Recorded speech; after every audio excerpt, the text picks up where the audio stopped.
Dans la famille SUV de Volkswagen, je demande le T-Cross. Le plus petit des SUV du constructeur allemand arrive aujourd'hui à mi-carrière et l'heure du restylage a sonné. Et à cette occasion, il embarque une nouvelle motorisation essence de 150 chevaux.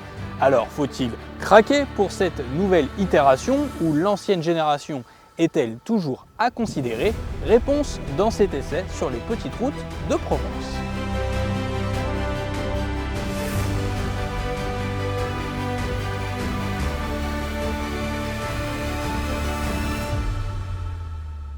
Avant même d'en prendre le volant, confrontons ce nouveau T-Cross à son prédécesseur pour regarder les différences stylistiques qui s'opèrent. Alors c'est vrai qu'au premier coup d'œil, en particulier sur la face avant, difficile de dire que ce T-Cross a subi un lifting. Et pourtant, sur les finitions les plus hautes, comme ici sur ce modèle d'essai Airline, quelques différences s'opèrent. C'est un restylage assez subtil. En témoigne le bandeau lumineux ici au niveau de la calandre qui va relier les deux optiques avant, des optiques avant désormais Matrix LED. On va également avoir ces feux diurnes qui vont être intégrés dans ces ouïes latérales sur la partie haute du bouclier. Et quitte à parler du bouclier, là aussi il y a eu du restylage dans l'air avec notamment cette partie en nid d'abeille, un élément stylistique caractéristique et exclusif à cette finition Airline. Et quand on bascule sur la partie arrière du nouveau T-Cross, là les évolutions sont plus modestes. On va noter cependant une nouvelle signature lumineuse avec des optiques en forme de X. On va retrouver toujours ce bandeau lumineux qui va relier les deux optiques arrière. En revanche, ce qui change, c'est le bouclier arrière qui a été revu et ce qui permet au nouveau T-Cross de gagner 2,7 cm en longueur pour une longueur totale de 4,14 m. Quant au coffre, là aussi c'était là des points forts justement du T-Cross. Alors il faut savoir qu'avec sa banquette arrière coulissante sur 14 cm, il conserve sa modularité qui était l'un de ses vrais points forts. Conséquence, le T-Cross affiche désormais 455 litres de capacité quand on avance au maximum la banquette, ce qui fait du T-Cross l'un des meilleurs SUV urbains de sa catégorie en matière de volume de coffre. Comptez 385 litres en revanche dès qu'on va reculer au maximum la banquette arrière pour avoir plus d'espace à bord. Et dans un souci d'accentuer la modularité de ce nouveau Volkswagen T-Cross, notez que vous pouvez même abaisser le dossier du passager avant pour transporter des objets complètement plats. Et si les changements esthétiques sont nettement visibles sur les finitions les plus élevées, à bord, en revanche, les changements qui sautent aux yeux sont accessibles dès l'entrée de gamme. En témoigne ce combiné d'instruments, le Digital Cockpit, comprenez par là le combiné d'instruments entièrement numérique, qui est accessible donc dès l'entrée de gamme. Sur notre finition Airline, celui-ci est d'une taille généreuse de 10,25 pouces. Mais ce qui change aussi, c'est ça, l'écran central qui est désormais flottant. Par le passé, il était complètement intégré dans la planche de bord. Là, vous voyez qu'on peut faire le tour ici, même si la partie basse de cet écran reste presque là aussi intégrée à la planche de bord. À noter que cet écran fait 8 pouces de série et qu'il faudra passer par la case option comme sur notre modèle d'essai pour avoir une taille un peu plus conséquente de 9,2 pouces. Une option tout de même facturée 740 €. Question assemblage et finition, en revanche, là il y a un réel progrès aussi sur ce T-Cross avec des inserts moussés sur la partie supérieure de l'habitacle, dans les parties aussi là des contreportes. Alors c'est un réel progrès, pourquoi? Parce que par le passé, le scandale du Dieselgate avait forcé Volkswagen à faire des économies et donc même sur des finitions hautes, le T-Cross avait beaucoup de plastique qui faisait cheap, des plastiques durs. Là, c'est un réel progrès. On va pas dire une montée en gamme puisque là encore, on est sur une finition haute, donc c'est normal d'avoir quelque chose d'assez premium à bord.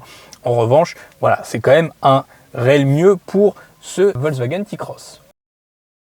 Et terminons avec les places arrière qui se montrent suffisamment spacieuses et accueillantes pour des adultes. Moi qui mesure 1m80 avec un siège conducteur réglé pour moi. On a un bel espace au niveau des genoux, des caves à pied suffisamment hautes et profondes, une assise aussi confortable. On pourrait envisager de faire de longs trajets derrière.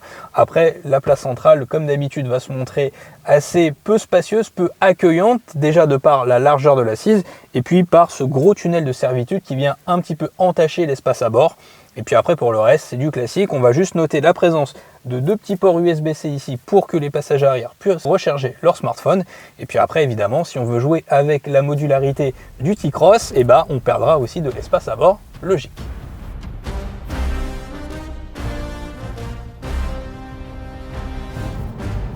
Depuis 2020, le Volkswagen T-Cross n'est disponible qu'en motorisation essence. Le diesel a disparu du catalogue. Et bien avec ce restylage et malgré l'air du temps, et bien la surprise est de voir que le SUV urbain de Wolfsburg ne dispose pas d'hybridation, même légère. Conséquence, on va retrouver encore des moteurs essence avec au bas de l'échelle, eh bien, le moteur 1 litre TSI de 95 chevaux couplé à une boîte manuelle à 5 rapports. Un cran dessus, on va retrouver le 1 litre TSI 115 chevaux désormais couplé à la boîte automatique DSG7. Et enfin, avec ce restylage, eh bien, on a du nouveau sous le capot puisque notre modèle d'essai dispose, comme je vous le disais en introduction, d'une nouvelle motorisation essence de 150 chevaux. Il s'agit en réalité d'une nouvelle option de motorisation puisque c'est un moteur bien connu dans l'univers Volkswagen qui équipait déjà le T-Roc. Il s'agit ni plus ni moins du 4 cylindres 1,5 litre TSI de 150 chevaux. Même si on a un surplus de 35 chevaux par rapport à l'ancien T-Cross le plus richement motorisé, eh bien ok, on gagne un petit peu en agrément moteur, mais ne vous faites pas d'illusions, on ne basculera pas dans un autre univers avec ce T-Cross. Pour cause, on a eh bien, un moteur qui se montre peu démonstratif, là encore, même si les versions de 110 chevaux, 115 chevaux se montraient déjà largement suffisantes pour un SUV urbain comme ce T-Cross. Il a quand même quelques éléments en sa faveur sur 1,5 litre TSI par rapport au moteur 110 chevaux, notamment un exercice du 0 à 100 qui est réalisé en 8 secondes 4 contre 11 secondes 3 pour le moteur 110 chevaux. Et puis une vitesse maximale qui est un petit peu plus conséquente de 200 km/h contre un peu plus de 190 km/h pour le moteur 110 chevaux. Mais là encore, en théorie, sur les routes françaises dans l'Hexagone, vous n'irez jamais chercher la vitesse maximale de ce SUV urbain. Après, revers de la médaille, eh bien, il consomme un petit peu plus ce 4 cylindres forcément que le 3 cylindres turbo compressé 215 chevaux, ce qui fait que eh bien, dans les faits, Volkswagen annonce 6,1 litres au 100 km en cycle mixte WLTP. On attendra comme d'habitude de le passer au labo pour mesurer avec précision la consommation réelle et moyenne de ce T-Cross ainsi motorisé.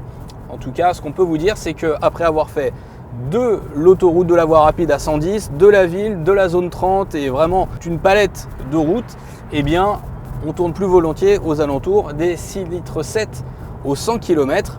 Après, on pourra bien évidemment jouer aussi avec les différents modes de conduite. On a un mode éco, normal ou sport, ce qui permettra bien d'avoir un petit peu plus de répondants, de jouer davantage avec l'agrément de ce 4 cylindres de 150 chevaux.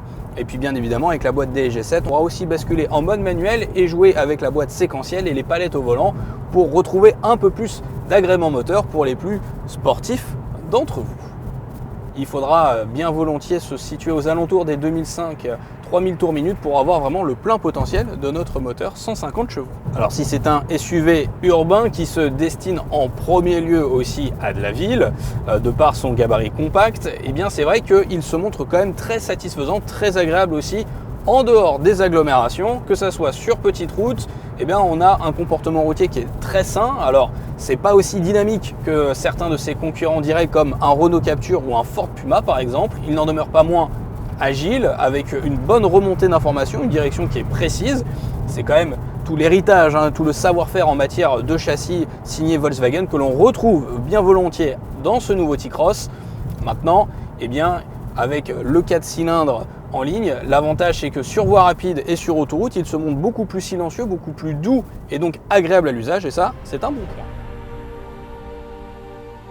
laissez-moi revenir sur un des véritables points forts de ce Volkswagen T-Cross, eh bien c'est son confort. Il est extrêmement bien loti à mon sens, avec un excellent compromis en matière de suspension, avec suffisamment de fermeté pour ne pas trop entacher le dynamisme de ce SUV, et puis également la souplesse pour gommer au maximum les aspérités de la route. Donc là pour le coup les réglages sont très bons. N'oublions pas que le châssis de ce T-Cross c'est le même qu'une certaine Polo, la citadine phare de Volkswagen, et forcément d'usine Wolfsburg a doté des réglages vraiment spécifiques axés sur le confort sur ce T-Cross, et ça se ressent.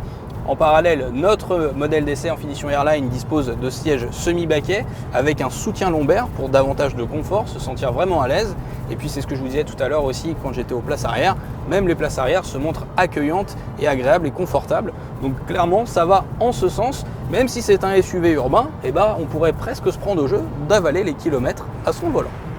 Terminons comme d'habitude avec les tarifs de ce nouveau Volkswagen T-Cross. Il faut savoir que vous avez pas moins de 5 niveaux de finition aujourd'hui au catalogue, dont une édition un peu spéciale baptisée Volkswagen Edition qui permet sur un modèle d'entrée de gamme d'avoir un suréquipement, et ça c'est un vrai point fort pour ce T-Cross parce que clairement c'est l'un des véhicules les mieux dotés de série, avec une armada d'aide à la conduite comme le fameux Travel Assist qui permet d'avoir presque une conduite semi-autonome.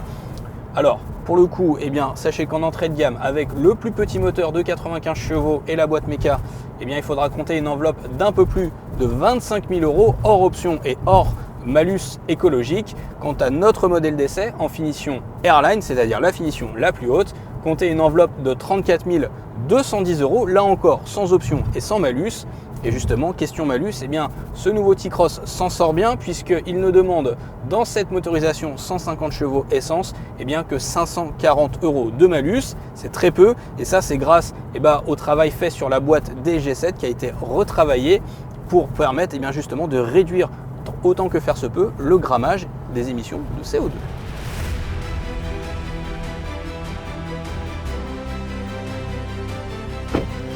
Bon, après près de 300 km au volant du nouveau Volkswagen T-Cross, que penser du restylage et de cette nouvelle motorisation pour le SUV urbain allemand? Alors il est vrai qu'avec ce moteur inédit pour le T-Cross, le 1,5 litre TSI 250 chevaux, vous ne trouverez pas un T-Cross radicalement transformé. Alors il n'en demeure pas moins agile, agréable à rouler, que ce soit en ville, sur route ou sur autoroute, mais à mon sens un milieu de gamme très bien équipé avec le moteur 1 litre TSI de 115 chevaux, toujours couplé à l'excellente boîte des G7 qui a d'ailleurs été optimisée au passage, se montrera le meilleur compromis, de quoi avoir un SUV urbain richement doté avec un malus bien moins important que sur la version 150 chevaux, et puis bien évidemment une enveloppe budgétaire aussi moins conséquente. Quant à moi, il ne me reste plus qu'à vous remercier d'avoir regardé cette vidéo jusqu'au bout. Pensez bien à vous abonner et à activer toutes les notifications, et j'aurai le plaisir de vous retrouver très prochainement pour de nouvelles vidéos. Ciao!